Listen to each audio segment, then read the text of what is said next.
चित्रकला के विद्यार्थियों, हम लोग सृजनात्मक प्रक्रिया के विषय में अध्ययन कर रहे थे।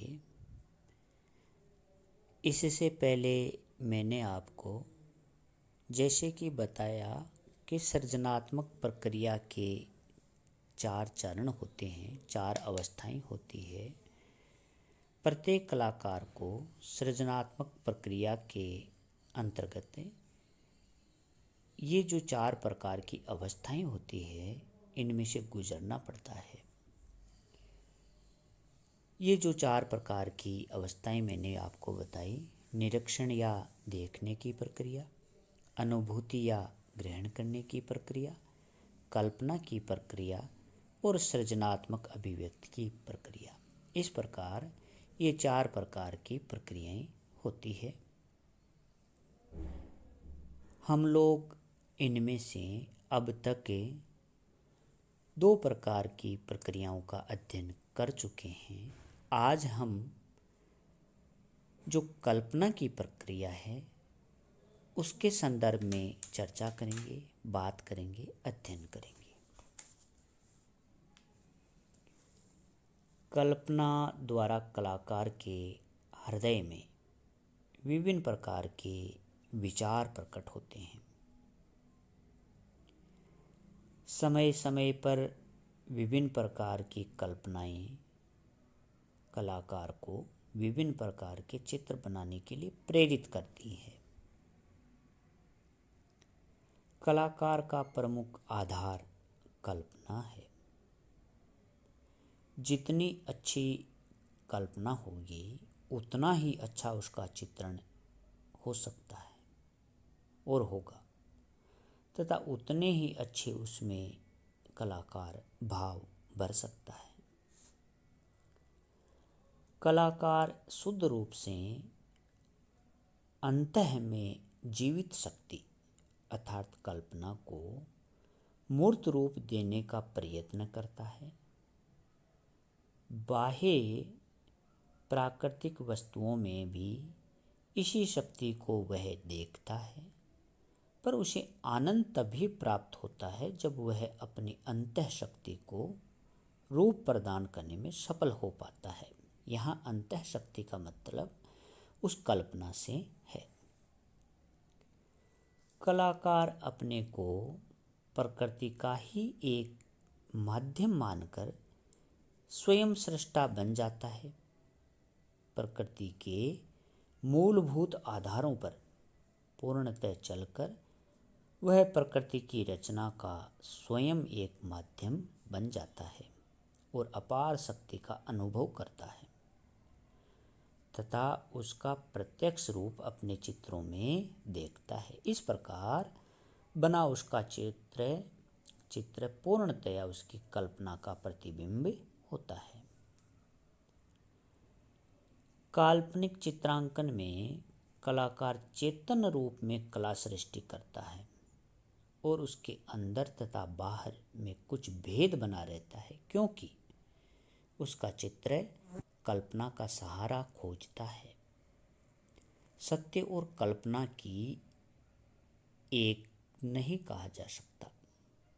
सत्य और कल्पना को एक नहीं कहा जा सकता। कुशल कलाकार सिर्फ स्वाभाविक रूपों को कल्पना से परिवर्तित करके ही चित्र नहीं बनाता, बल्कि चित्र पूर्णतः काल्पनिक नए स्वरूपों को भी चित्र में स्थान देता है।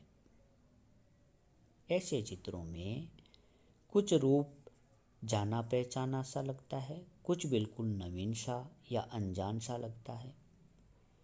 जानी पहचानी वस्तुओं के आधार पर कलाकार अपनी कल्पना से नवीन स्वरूपों की सृष्टि करके अपनी आत्म अभिव्यक्ति करता है। कल्पना शक्ति कला में अत्यंत महत्वपूर्ण तत्व है। यह वह शक्ति है जो संवेदना व बुद्धि के मध्य स्थित होती है। अतः कल्पना के लिए संवेदना आवश्यक होती है। पदार्थ ज्ञान के लिए दृष्टा और दृश्य की आवश्यकता है। संवेदनशील व्यक्ति ही दृष्टा कहलाता है और कलाकार एक संवेदनशील व्यक्ति होता है।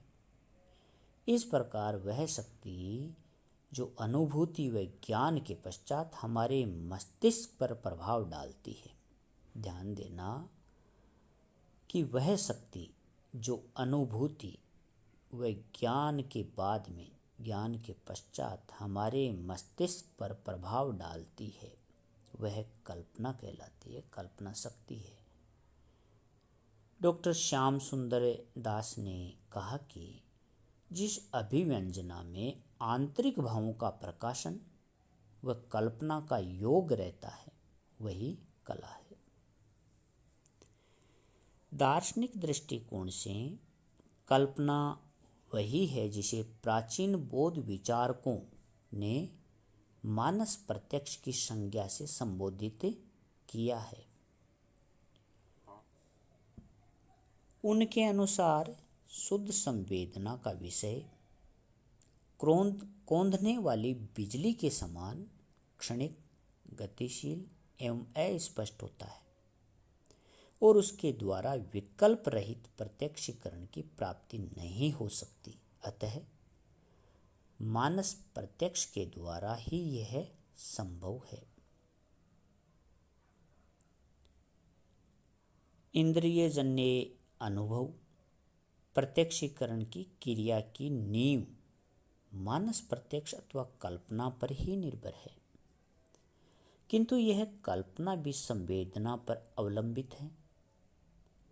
इंद्रिय प्रत्यक्ष संवेदना पर हमारा चैतन्य अधिकार कर लेता है और उसे अपना लेता है, तब उस पर ध्यान देकर उसकी क्षणिकता को दूर करके उस संवेदना को स्थायी तथा दृढ़ बना लेता है। इस प्रकार चेतना के प्रकाश में मूल संवेदना का स्वरूप बदल जाता है और उसका स्तर ऊंचा हो जाता है। इसी चेतना को मानस प्रत्यक्ष या कल्पना कहा जाता है। किंतु यह चेतना बुद्धि, विचार या प्रज्ञा से भिन्न है।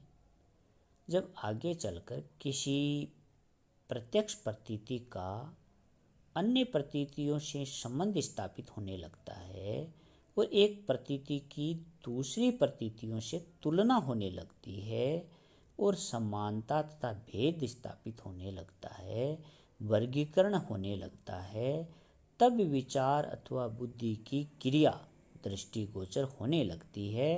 अर्थात कल्पना, बुद्धि अथवा योजना निर्माण व संकल्प आदि के पूर्व और उनसे स्वतंत्र हैं। जो कल्पना है वह बुद्धि अथवा योजना निर्माण व संकल्प आदि के पूर्व और उनसे स्वतंत्र हैं। कल्पना ही से बुद्धि और संकल्प को विषय सामग्री मिलती है। कल्पना एक प्रकार का प्रत्यक्षीकरण है। वह कोई अलौकिक दिव्य दृष्टि या अनुमान नहीं है और ना ही वह एक प्रकार का मनगढ़ंत खेल या ख्याली पुलाव अथवा स्वप्न है। अतः कल्पना वह मानसिक क्रिया है जिसके द्वारा हमें किसी संपूर्ण परिस्थिति का प्रत्यक्ष बोध एक ही साथ एक साकार अथवा मूर्तिमान रूप में होता है और इसी के आधार पर कलाकार अपनी नवीन सृष्टि को रूप अथवा आकार प्रदान करता है। इसीलिए कल्पना कलाकार की सृजनात्मक शक्ति मानी जा सकती है। हम अब तक जो अध्ययन करके आए हैं, जैसे सृजनात्मक प्रक्रिया में हमने पहले निरीक्षण या देखने की प्रक्रिया को जाना कि कलाकार किस प्रकार निरीक्षण करता है, देखता है और देखने के फलस्वरूप उसको जो अनुभूति और जो ग्रहण करने की जो प्रक्रिया है, उसके उपरांत ये तृतीय प्रकार की जो प्रक्रिया है वह कल्पना की प्रक्रिया है। कल्पना की प्रक्रिया के माध्यम से वह कल्पना करके अपने कलाकृति को अर्थात उस मानसिक अवस्था से गुजरता हुआ अपने कलाकृति में इस कल्पना के माध्यम से विविध स्वरूप प्रदान कर पाता है। कला के क्षेत्र में उसी कल्पना का महत्व है जो संवेदनाओं व संवेगों के सम्मिश्रण से प्रत्यक्ष आकार ग्रहण कर कलाकृति के रूप में ढल जाती है। इस प्रकार आज हमने सृजनात्मक प्रक्रिया के अंतर्गत कल्पना की प्रक्रिया को जाना है कि किस प्रकार एक कलाकार के लिए कल्पना का महत्व है और कल्पना के द्वारा वह अपने मानसिक क्रिया को अपने रूपों में, अपनी कलाकृति में उसका किस प्रकार रूपायित कर पाता है, इस प्रक्रिया को हमने जाना है। धन्यवाद।